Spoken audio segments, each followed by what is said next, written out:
So I got a couple of out the front knives to sharpen this morning, and we're going to use the Work Sharp to do it. So stay tuned.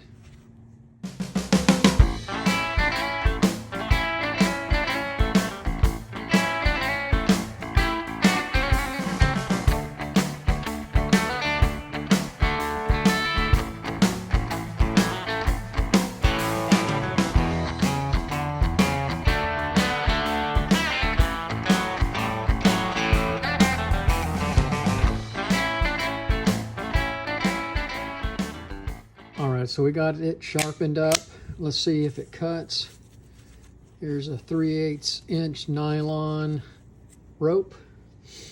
We want it to cut stuff. How about that? There you go. There's a good cutting knife.